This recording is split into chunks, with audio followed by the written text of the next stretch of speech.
di tempat ini Tuhan. Terima kasih Bapak. Dalam nama Yesus, haleluya. Amin. Silakan duduk Bapak Ibu, terima kasih dalam Tuhan. Shalom, selamat malam Bapak Ibu. Apa kabar nih? Mantap ya. Tetap semangat ya teman-teman. Amin. Meskipun angin, topan, badai boleh datang menerjang kita.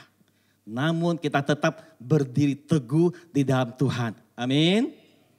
Oke, saya percaya kita semua luar biasa dalam Tuhan. Dan semakin hari Tuhan akan memberi kita hikmat untuk menjalani hidup ini. Seringkali apa yang terjadi dalam hidup kita tidak bisa memahaminya sekarang. Tapi ketika satu saat nanti kita pasti akan tahu. Makanya ketika engkau sedang menjalani proses, tidak usah kita protes. Amin. Pada saat sekarang saudara mengalami masalah, saudara jangan protes sama Tuhan. Tapi jalaninlah aja dengan ucapan syukur. Amin. Malam hari ini saya akan sharing firman Tuhan. Dan saya kasih tema, jangan pernah menyerah di tengah badai. Kenapa Bapak Ibu saya kasih tema ini? Karena akhir-akhir ini saya lihat banyak sekali orang yang mengalami masalah. Banyak orang yang lagi stres, sedang tertekan, mengalami keadaan situasi sekarang yang tidak baik-baik. Betul Bapak Ibu? Sekarang keadaan di luar sana sedang susah. Saya mau katakan, mau dagang aja sekarang sepi loh. Cari uang sekarang nggak gampang loh Bapak Ibu. Betul nggak? Oh hebat. Kita lihat banyak sekali orang yang mengalami kesusahan. Kebangkrutan. Hampir semua bidang usaha sekarang sedang dilanda krisis. Banyak toko-toko, pabrik-pabrik yang tutup. Usaha apa saja sama. Setiap kali kita ketemu orang, kita tanya mereka, selalu bilang, sekarang dagang lagi susah. Dagang lagi sepi. Tidak seperti dulu. Tidak ada yang bilang keadaan sekarang sedang baik-baik. Betul gak Bapak Ibu? Sekarang keadaan baik-baik di luar sana. Apalagi yang bergerak di bidang tekstil atau garment. Itu lebih parah lagi loh Bapak Ibu. Ya mungkin yang jual makanan masih oke-oke aja ya. Tapi yang bidang garment, tekstil saya mau katakan. Itu sangat-sangat parah sekali. Karena saya bergerak di bidang garment dan saya mengalaminya. Dan banyak teman-teman saya sekarang buka toko menjerit. Sekarang Tanah Abang itu sepi sekali Bapak Ibu. Kata mereka sekarang kalau ada penglaris saja sudah bagus. Ya, jangan tanya hari ini laku berapa banyak. Sudah penglaris itu sudah syukur. Itu sekarang keadaan di pasar Tanah Abang. Coba bayangin teman-teman. Dulu pasar Tanah Abang adalah pasar yang begitu ramai. Tanah Abang merupakan pusat grosir terbesar di Asia Tenggara. Namun sekarang menjadi pasar yang sepi. Dan bukan saja di pasar Tanah Abang sepi, hampir semua pasar grosir sekarang mengalami hal yang sama. Kenapa? Karena tekstil China telah masuk ke Indonesia dengan mereka jual dengan harga yang sangat murah. Sehingga kita tidak bisa bersaing dengan mereka. Apalagi sekarang banyak pedagang China datang sendiri dan mereka menyewa gudang sendiri di Jakarta.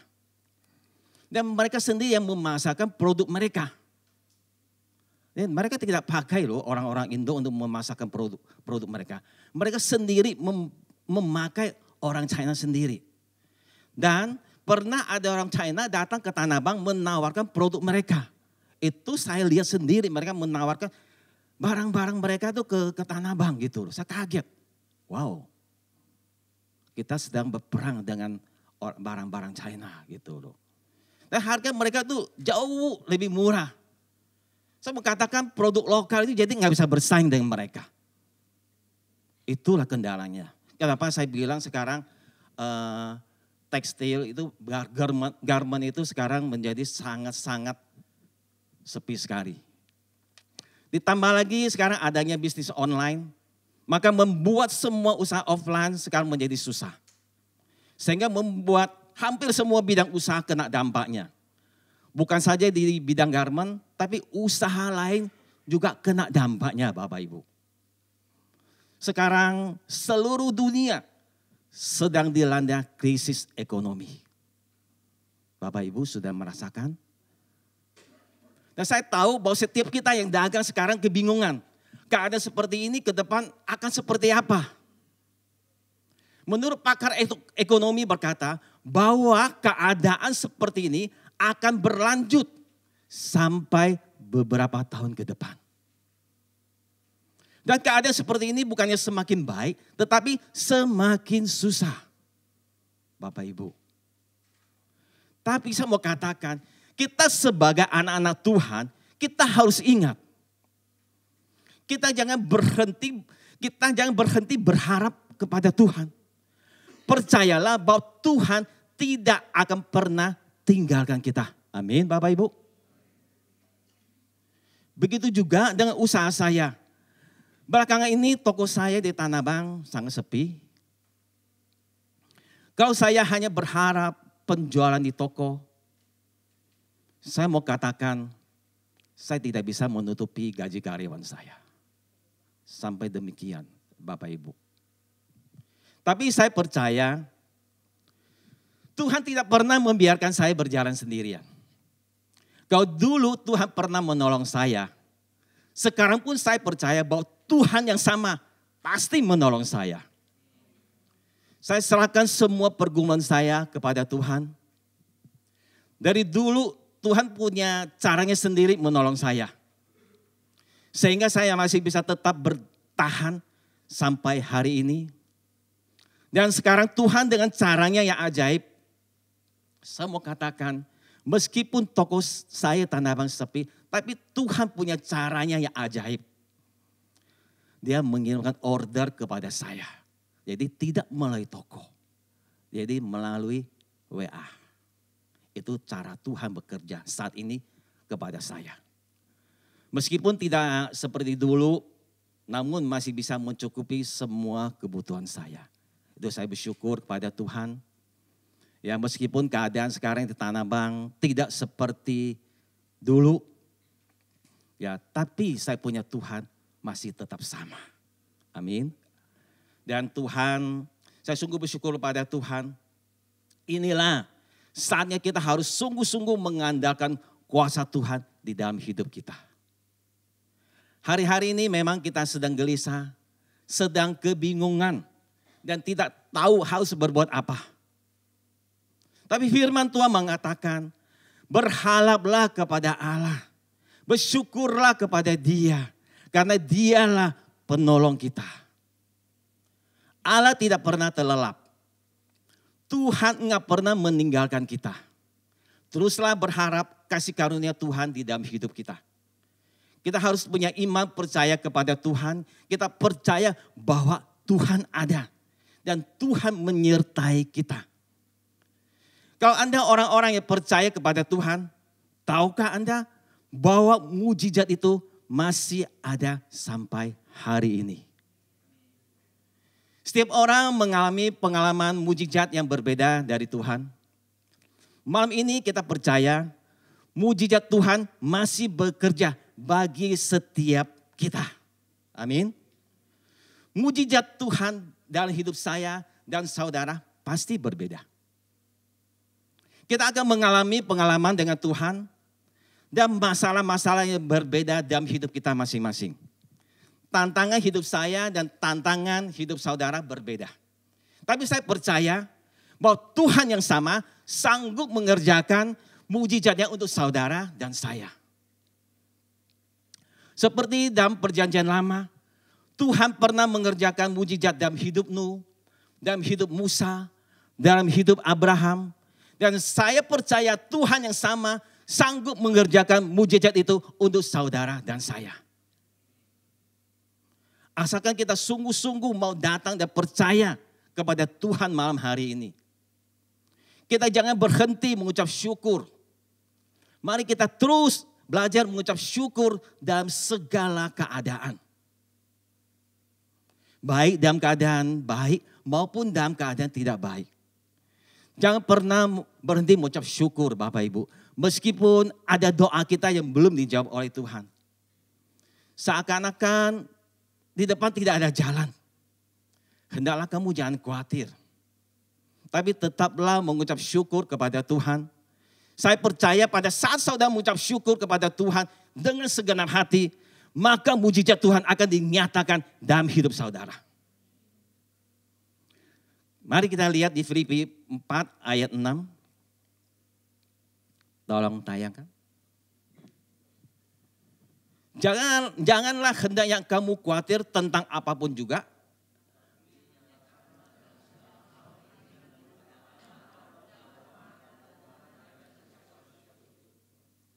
Firman Tuhan ini dengan jelas mengatakan kepada kita bahwa ada kuasa dalam ucapan syukur kita kepada Tuhan. Yesus, saya mau katakan, Yesus selalu mengucap syukur sebelum melakukan mujizat. Di Matius 15 ayat 36, nggak usah buka. Yesus selalu mengucap syukur. Pada saat Yesus mau memberi makan 4.000 orang, Yesus mengucap syukur. Itu ada di Matius 15 ayat 36. Mari malam hari ini kita mau belajar untuk selalu mengucap syukur kepada Tuhan. Kita jangan menyerah. Teruslah kita berharap kepada Tuhan. Percayalah bahwa mujizat itu masih bekerja sampai malam hari ini. Jangan pernah berhenti berseru kepada Tuhan. Jangan pernah lelah untuk mencari Tuhan. Terus libatkan Tuhan dalam apa saja yang engkau kerjakan dan engkau doakan. Pada saat saya merasa tidak ada jalan dan tidak sanggup melakukan apa-apa, saya hanya selalu ingat bahwa Tuhan saya sanggup melakukan jauh lebih besar dari apa yang saya doakan maupun apa yang saya pikirkan. Saya percaya kalau Tuhan dilibatkan dalam setiap masalah, persoalan, pergumulan kita, ketika kita butuh pertolongan, maka Tuhan akan menyatakan kuasanya dalam hidup kita.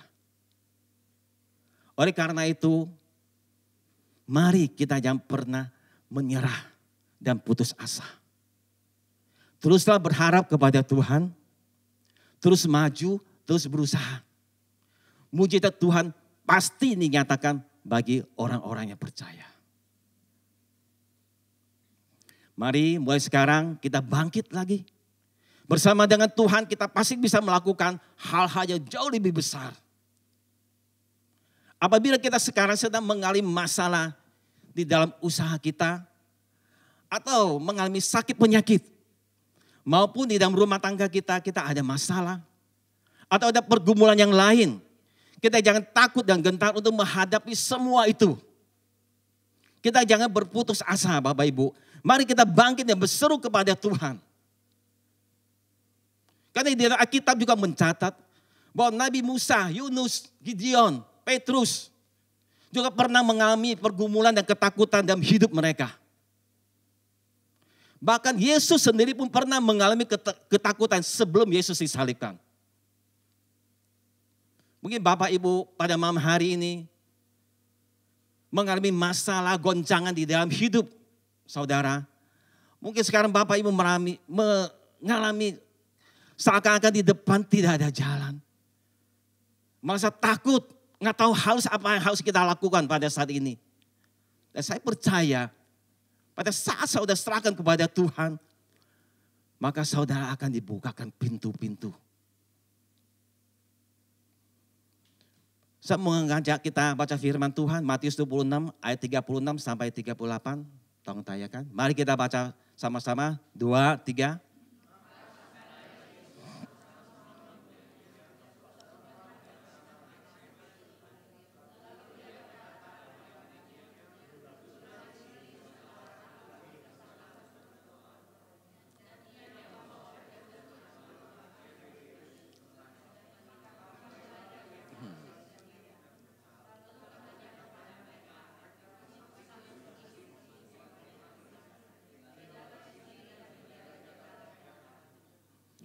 Ini adalah kisah Yesus sebelum dia disalibkan.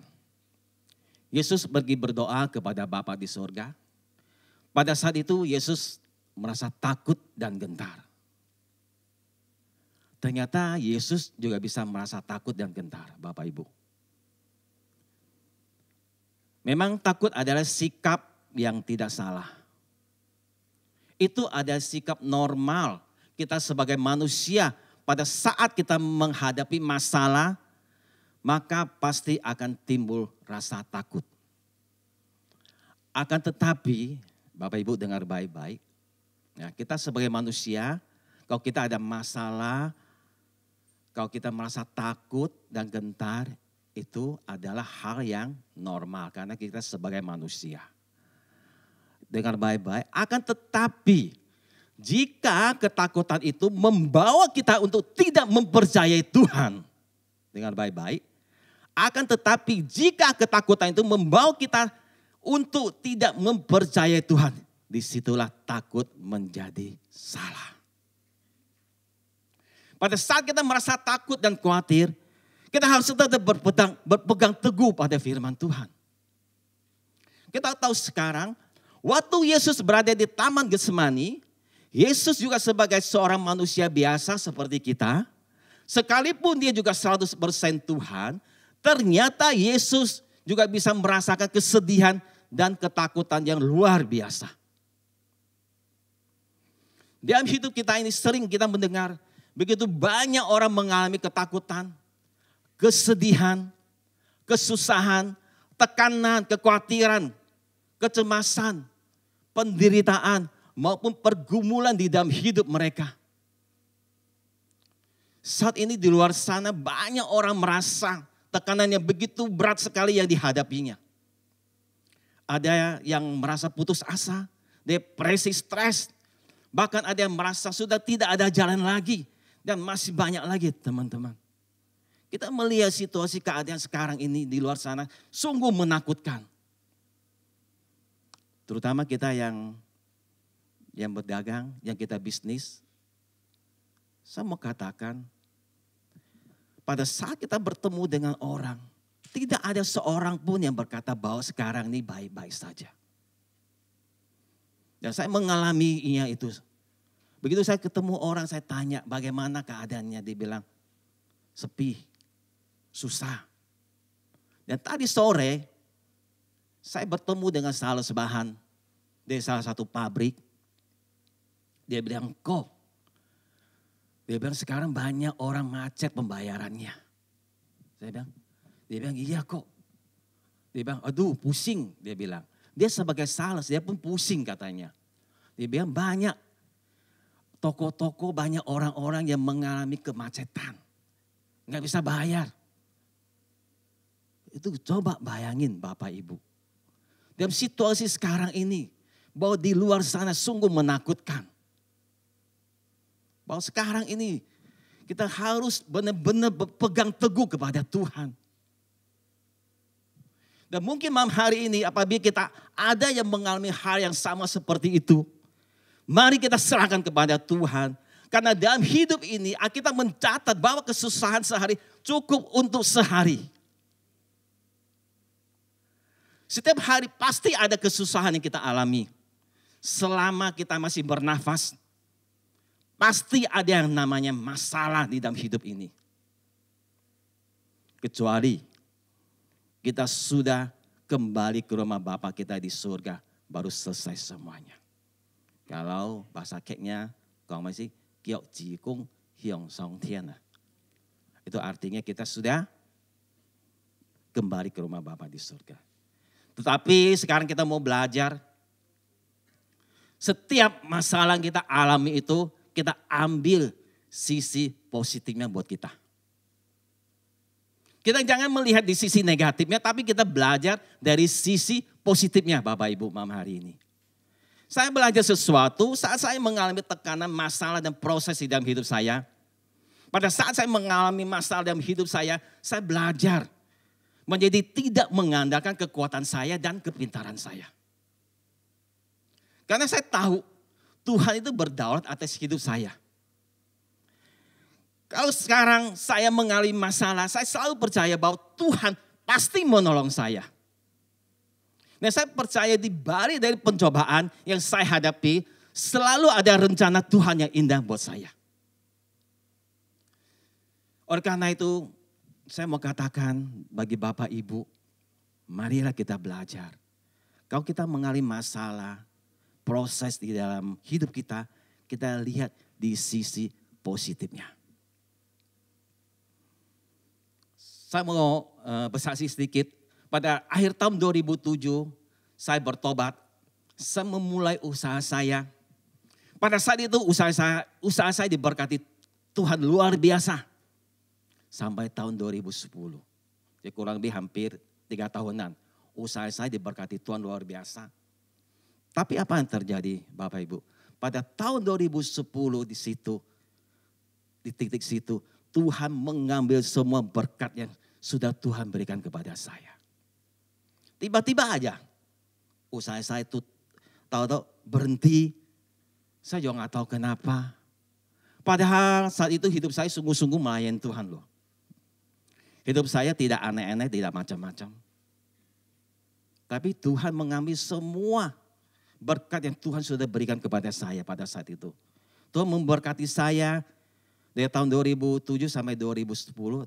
Pada saat 2010 Tuhan menutup semua pintu berkatnya buat saya. Meskipun begitu, saya tetap setia melayani Tuhan. Saya tidak mengerutu, tidak bersungut-sungut. Saya tetap mengucap syukur kepada Tuhan. Mungkin saat itu Tuhan izinkan semua itu terjadi di dalam hidup saya. Supaya saya bisa belajar untuk tidak merasa memiliki apa yang Tuhan sudah berikan kepada saya. Supaya saya tahu bahwa semua ini Tuhan kapan saja mau ambil, saya harus siap. Karena itu Tuhan punya, bukan saya punya. Dan mungkin juga Tuhan ingin menguji saya. Apakah saya masih tetap setia dan mengasihi Tuhan pada saat berkat saya diambil? Atau saya bersungut-sungut pada saat berkat saya diambil? Dan disitulah Bapak Ibu. Ketika Tuhan memberkati kita, kita sungguh-sungguh. Tetapi Tuhan, pada saat Tuhan mengambil berkat kita, apakah kita masih tetap setia melayani Tuhan? Itu Tuhan ingin menguji. Nah, apa terjadi Bapak Ibu? Dari situ saya belajar banyak. Ya, meskipun berkat saya diambil sama Tuhan, saya masih tetap setia melayani. Saya tidak pernah bersungut-sungut, yang tidak pernah mengeluarkan kata-kata istilahnya, kok Tuhan sih, kenapa sih ambil berkat saya? Kenapa sih Tuhan kok menutup pintu berkat saya? Padahal saya ini tidak melakukan hal-hal yang macam-macam. Saya tidak pernah mengeluarkan kata-kata seperti itu. Saya tetap setia melayani Tuhan. Saya mengucap syukur. Meskipun pada saat itu semua berkat saya pintunya ditutup sama Tuhan. Dan apa yang terjadi teman-teman? Pada tahun 2012 Tuhan memulihkan usaha saya dan mengembalikan usaha saya, berkat saya berlipat-lipat kali. Kalau ada di antara kita malam hari ini sedang mengalami masalah, mari kita ambil hal yang baik yang bisa kita belajar.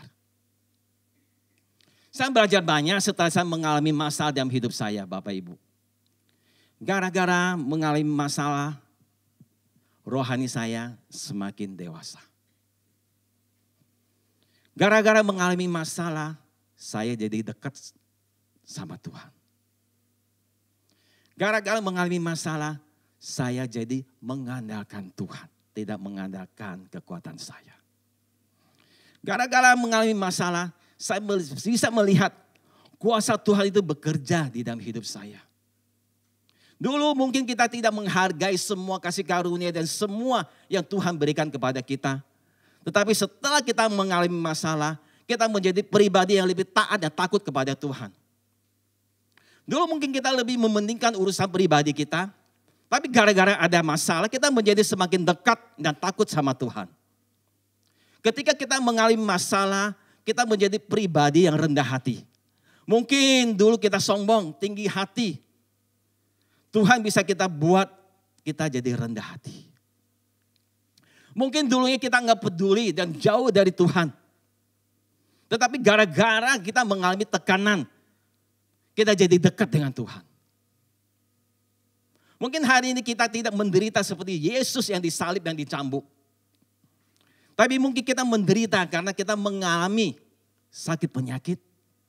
Karena tekanan keuangan, bisnis kita sedang mengalami goncangan. Atau hubungan suami istri yang tidak harmonis. Atau hubungan orang tua dengan anak yang tidak baik. Dan masih banyak lagi pergumulan kita. Mari, hari ini kita mau belajar dari Yesus. Kalau Yesus bisa melewati penderitaan yang dia alami pada saat Yesus mau disalibkan. Maka Yesus pasti bisa menolong kita untuk menghadapi dan melewati setiap masalah dan penderitaan yang kita alami sekarang ini. Kita jangan khawatir tentang apapun juga Bapak Ibu. Tetapi nyatakanlah dalam segala hal keinginan kita kepada Tuhan dalam doa dan permohonan dengan ucapan syukur. Asalkan kita mau sungguh-sungguh datang dan berserah kepada Tuhan. Bangkitkan iman percaya kita kepada Tuhan. Kita percaya bahwa Tuhan pasti menolong kita. Kita jangan menyerah dan kita jangan berputus asa. Teruslah berharap kepada Tuhan dan mengucap syukurlah senantiasa. Dan percayalah kalau mujizat itu masih ada sampai malam ini. Amin. Bapak Ibu, beri kemuliaan untuk Tuhan kita. Malam hari ini saya sungguh bersyukur dan berterima kasih. Semua itu adalah karena kebaikan Tuhan. Saya bisa berdiri di sini itu bukan karena kehebatan saya. Dan saya juga bisa menyampaikan firman Tuhan juga bukan kepintaran saya. Tidak Bapak Ibu. Saya mau katakan itu semua adalah karena kasih anugerah Tuhan kepada saya. Saya sungguh bersyukur. Saya bisa sampai hari ini bagaimana Tuhan bisa menolong saya. Saya sungguh sangat bersyukur. Oleh karena itu saya ingin mengajak Bapak Ibu. Mari kita bangkit. Jangan lagi kita mengandalkan kekuatan kita. Mari kita berserah kepada Tuhan. Dan kita percaya pada saat kita berserah mengandalkan Tuhan. Maka semua Tuhan akan bukakan pintu-pintu berkat buat kita. Amin Bapak Ibu. Mari saya undang Bapak Ibu bangkit berdiri. Kita menaikkan satu pujian.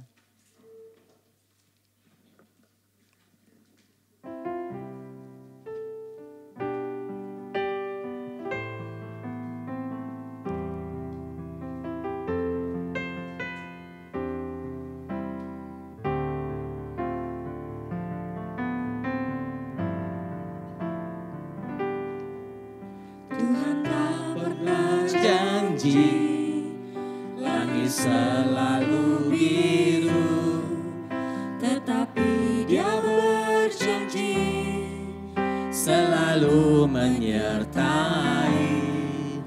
Tuhan tak pernah janji jalan selalu rata, tetapi Dia berjanji berikan kekuatan. Jangan pernah menyerah, jangan berputus asa. Mujizat Tuhan ada saat hati menyembah. Jangan pernah menyerah, jangan berputus asa.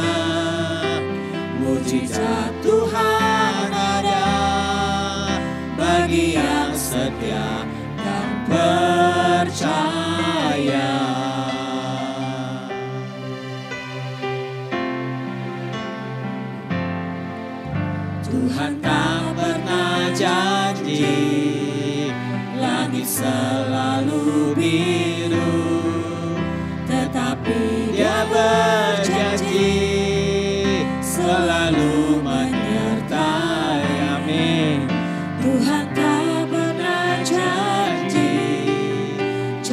selalu rata, tetapi Dia berjanji berikan kekuatan. Jangan pernah menyerah, jangan berputus asa. Mujizat Tuhan ada saat hati menyembah. Jangan pernah menyerah, jangan berputus asa. Mujizat Tuhan ada bagi yang setia dan percaya.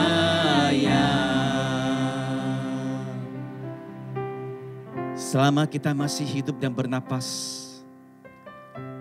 percayalah ada tangan Tuhan yang senantiasa menopang hidup kita. Datang dengan iman dan pengharapan kepada Tuhan, bahwa engkau tidak akan pernah ditinggalkan sedetik pun, selangkah pun dalam persoalan apapun yang engkau hadapi pada saat ini. Jangan pernah menyerah. Tetaplah bersama dengan Tuhan. Andalkan Dia dalam segala hal. Dan percayalah, diberkatilah setiap orang yang selalu hidupnya mengandalkan Tuhan. Mari Bapak Ibu Mam, hari ini kita serahkan semua masalah persoalan hidup kita kepada Tuhan. Kita jangan pernah berhenti berseru kepada Tuhan. Dan kita percaya pada saat kita sungguh-sungguh menyerahkan semua masalah persoalan hidup kita kepada Tuhan, maka Tuhan akan menolong kita.